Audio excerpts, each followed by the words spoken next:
তেতিয়াও আমি গড় আৰু কামাখ্যা আৰু কাজিৰঙাৰ ওপৰতে নিৰ্ভৰশীল আছিলোঁ।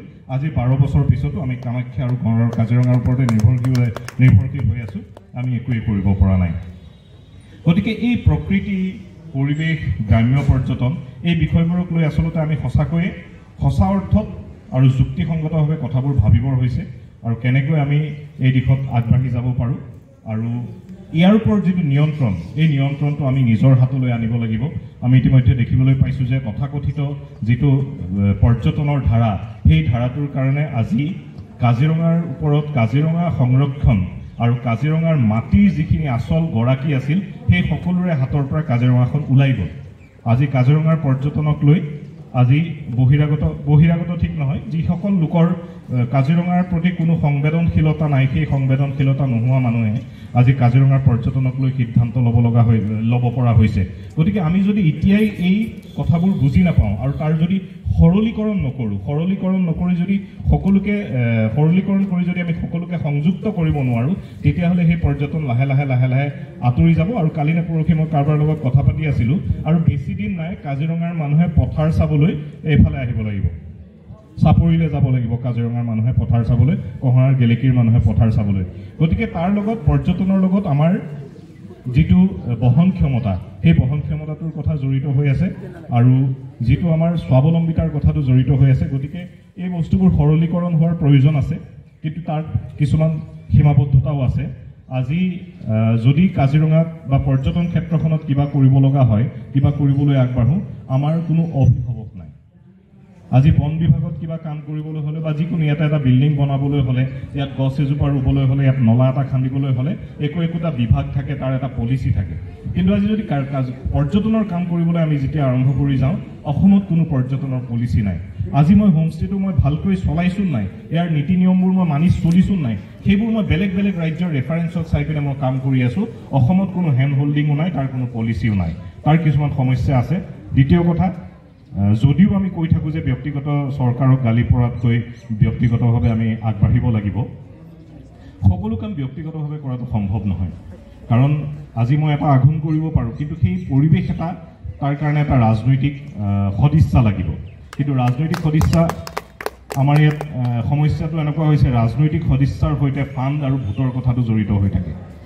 আৰু পৰ্যটন এনেকুৱা এটা বিষয় য'ত ফাণ্ড মাত্ৰ 100 কোটি টকা, তাৰে আধাতকৈ বেছি টকা দৰমহাত যায়।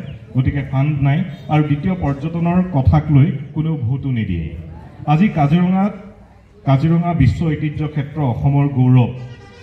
আজি যদি বিদেশৰ পৰা অতিথি এজন অনা হয়, বেলেগলৈ নিনিলেও আমি কাজিৰঙা ৰাষ্ট্ৰীয় উদ্যানলৈ নিওঁ। কিন্তু কাজিৰঙাতেই আজি নিৰ্বাচনৰ সময়ত পৰ্যটনটো বা বনৰ সমস্যাটো কেতিয়াও নিৰ্বাচনী ইছ্যু নহয়। তাতকৈ লাজৰ কথা কি থাকিব পাৰে? গতিকে এনেকুৱা বহুত ধৰণৰ কথা আছে। মোৰ এতিয়ালৈ বক্তব্যটো ইমানতে সামৰিছোঁ। আমি দুটা ভাবোঁ যে এটা বিভাগ বা এখন চৰকাৰে আমাক কৰিব পাৰিব, পৰিচালনা কৰিবৰ ক্ষেত্ৰত বা বাধা দিব পাৰিব। আমি এই যিটো অভিজিতে কৈ গ'ল, অভিজিতে যি সুন্দৰ কথা ক'লে, যিখিনি কাম কৰিছে, সেইখিনি সঁচাই প্ৰশংসনীয় আৰু কাজিৰঙাৰ কাষৰীয়া পৰ্যটনৰ কাৰণে অত্যন্ত গুৰুত্বপূৰ্ণ। কিন্তু আমাৰ অসুবিধাটো হৈছে আমি কমিউনিটিক ইনভলভ কৰিব পৰা নাই। কিয়? চৰকাৰে ক'ত বাধা দিছে কমিউনিটিক ইনভলভ? আমি এৱাৰনেছটো আনিব পৰা নাই, সজাগ কৰিব পৰা নাই। 2004-05 চনতে মই কৈছোঁ যে 2004-05 চনতে কোনো চৰকাৰী, কোনো বিভাগীয় সহায় নোলোৱাকৈ ধুবা, আতি, বেলগুৰিত গ্ৰাম্য পৰ্যটন আৰম্ভ কৰা হৈছিল। আৰু তাত কমিউনিটিক ইনভলভ কৰা হৈছিল। কেনেকৈ কৰা হৈছিল? তাত এখন গেট থাকে, তাত মেচিন হয়। আমি তাৰ আগতে কৈ কৈছোঁ যে কাজিৰঙালৈ অহা পৰ্যটকসকলে অকল ঘৰটোতে চাব নিবিচাৰে, তেওঁলোকে কালচাৰেল যিটো আমাৰ আছে, এই বিভিন্ন সেইটোকে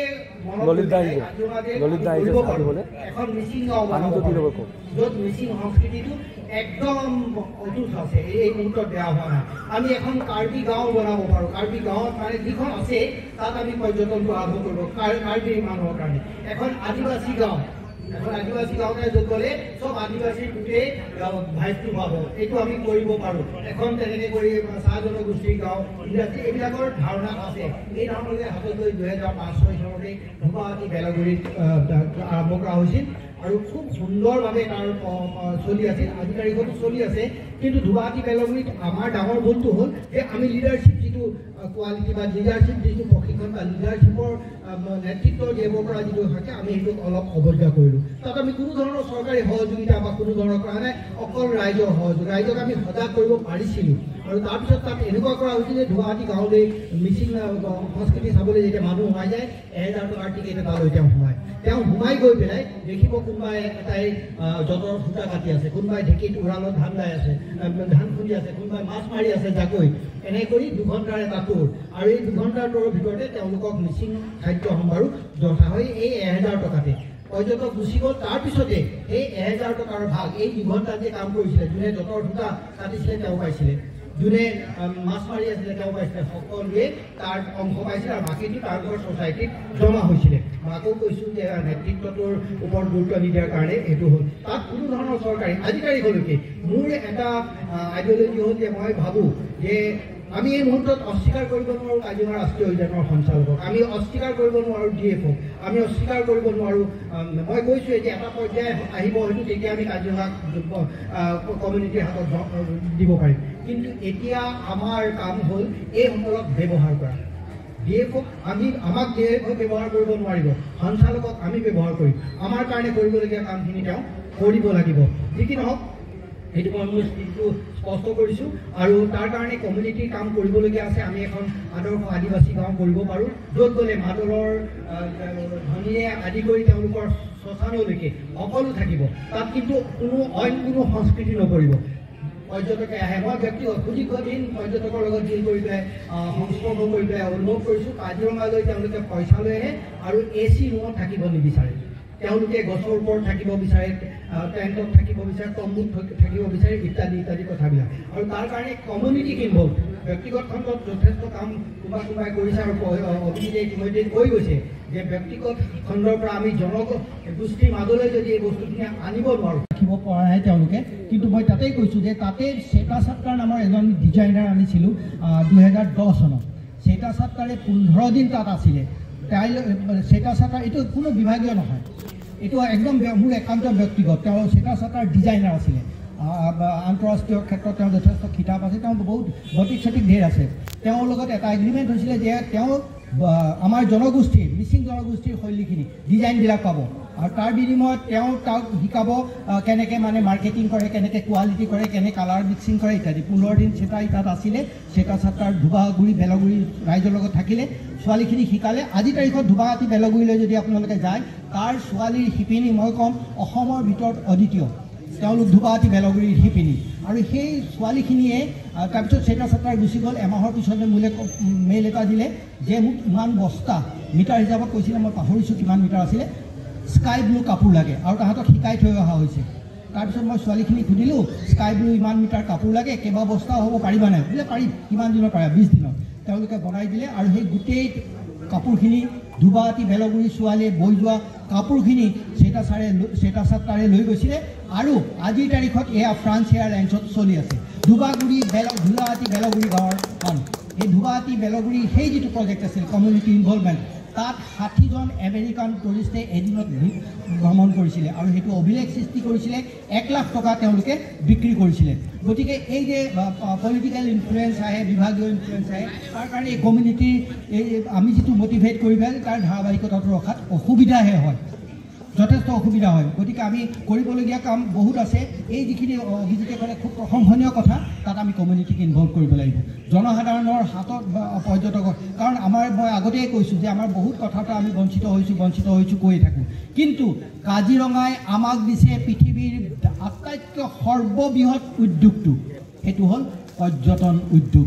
আৰু সেই উদ্যোগত আমি কিন্তু ইনভল্ভ হ'ব পৰা নাই, সেইটো আমাৰ কাৰণে দুৰ্ভাগ্য। আমি ইনভল্ভ হ'ব পৰা নাই কাৰণে আমি আজি তাৰিখলৈকে তাৰ গুৰুত্বটো বুজা নাই যে পৰ্যটন উদ্যোগটো কিমান ডাঙৰ। চব কৈছোঁ নহয়, চৰাই, বতাহ, ফুল সকলোতে পৰ্যটনৰ আমি আনিব পাৰোঁ। মই কেইটামান উপাদান আপোনালোকৰ এইখিনিতে কৈ যাব বিচাৰিছোঁ, কাৰণ মোৰ সময়ো হৈছে, মই যাবগৈ লাগিব। আমাৰ ইয়াত কাজিৰঙা ৰাষ্ট্ৰীয় উদ্যান বা এই কাৰ্বি পাহাৰৰ উপৰিও কেইটামান গুৰুত্বপূৰ্ণ, মই দিলীপ দাকো বিচাৰিছিলোঁ আচলতে।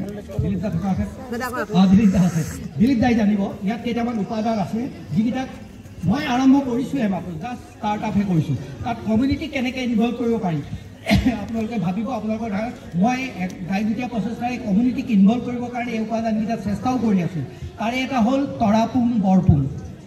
দলামৰৰ পৰা যথেষ্ট দূৰত এতিয়া ৰাস্তা হৈছে, যাব পাৰি, খুব সুন্দৰ এটা অভিযান কৰি যাব পাৰি। যাত্ৰাটো খুব ভাল। তৰাপুং আৰু বৰপুং, তৰাপুং এনেকুৱা এডোখৰ জেগা